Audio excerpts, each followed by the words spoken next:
So thank you very much, sir, giving me this opportunity to speak in this very important session. Sir, as far as April 22 incident in Pahalgam, the entire country I will look into. is worried Definitely about I will look into. Don't worry. This chair is impartial. We all know This that chair is impartial. Don't worry. killing of these 26 persons This chair is impartial. Don't to worry. remain as a wound. Sir, this incident of Pahalgam, that can be called as a tragedy and considered in the deadliest of civilian massacre in India since 2008 Mumbai attack. It was such an incident, my learned friends, they have narrated the entire thing in this. Sir, there are certain questions remaining unanswered. The first thing is with regard to the culprits. This morning, the Home Minister said certain thing. Let us hope that it is truth. Anyhow, that was a very, very difficult kind of question we were all asking. And now, there is some more questions to be asked. That is, how these terrorists managed to reach a tourist place like Pahalgam, that too at the that time. We are claiming our efficiency, our technological know-how, and all kinds of things. In such a situation, what you have succeeded in that? What measures the police and the security personnel did for the safety of the tourists? That's a very important tourist center. What action they have taken to prevent this kind of a calamity? Similarly, sir, we have to strictly verify, threadbare analysis, whether we have intelligence lapse and security failure. There is no meaning in saying so many things. Ask your inner heart whether we have happened any lapse. If you ask whether there is lapse, I would like to say, yes, there is lapse on your part. You are replayable, you are bound to reply to the nation. Sir, government, we appeal the government to convene the meeting, special session of the parliament. You ignored that. Why? You could have convened that meeting, session, let the entire world know the truth. You had something to hide at that time. That was the reason you have refused our request to have this meeting. That happened in this. And even many eminent persons, they have said about the lapses in our activities. Sir, it is also to be examined that whether strategic planning was there. If it is true, if your claim are true, explain that. You have not explained that. You are just saying that everything is okay. That is your regular kind of thing. That is. And I would like to say with all the politeness, we must have an introspection. What is that? That is about international diplomacy of India. You are saying, sir, when you are speaking, you are saying, how bad is the situation? How bad is the situation in India now? Sir, we had a very good relation with many countries. Our international relation was best, sir, best in the world. We all know that as and when there was some crisis, even at the war, people were asking, people were waiting the voice for India.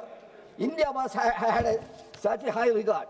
The whole world leaders had very, very effective and very, very cordial relation with India. That was our this thing.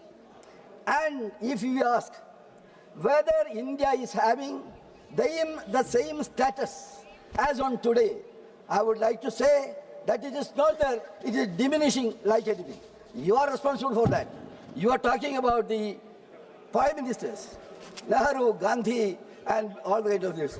I would like to ask you, what is your moral right, even raising the voice here on their behalf? You have no any kind of moral responsibility. What was their position? What for they did? We have to realize.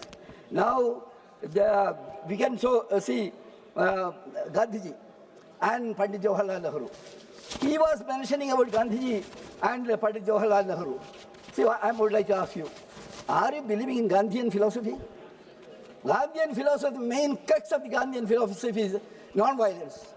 You are motivating all kind of violence within the country also. You have no moral right to speak about him also.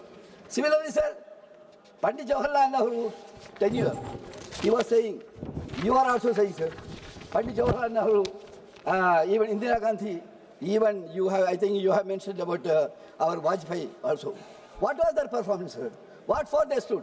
We all know that Nehru was a key architect of non-aligned movement, advocating for peaceful coexistence and non-interference in the matters of our country.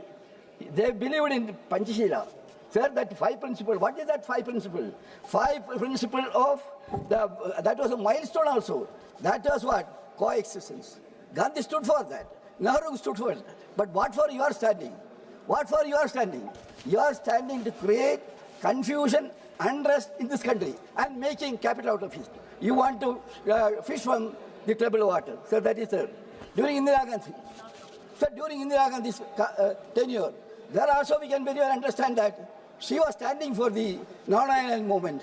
She had a position in the world. Whenever there is crisis in any country, they were waiting for the voice of Srimati Gandhi. That was the tradition of her.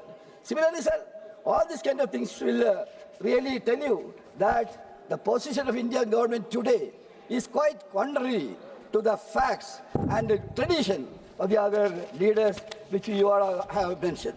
Sir, I would like to say a paradoxical situation also. What is that?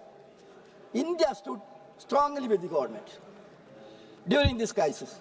I was also one among the team, the delegation team with that.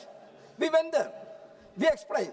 We are confident that we did our work assigned to us in a marvelous way. That was for India. Our voice was for India. But what is happening in this area? You realize we stand for peace. Our country's greatness and nobility is that only. What is happening? I conclude, sir. Now, I'm not going above the other subject. Now, what is happening, sir? When there is some trouble in the parliament, the noise in the parliament, members will say, sir, house is not in order. I am of the opinion that that same terminology will have to be repeated in all India level. House is not in order. It is to be made into order. Sir, what is happening here, sir? One single thing. What is happening, sir? Assam, what is happening? People are dying. They are going to be stateless persons. People are crying, sir. 45-degree heat. Open air, they are staying there. They have been evacuated. They have been forcibly removed. They are, Chief Minister there have given instruction to delete them the playlist. On what basis? They want to make these people stateless people, as Rohingya refugees. That is the thing. If this government is keeping silent, you will be doing a sin in this. We have to reopen.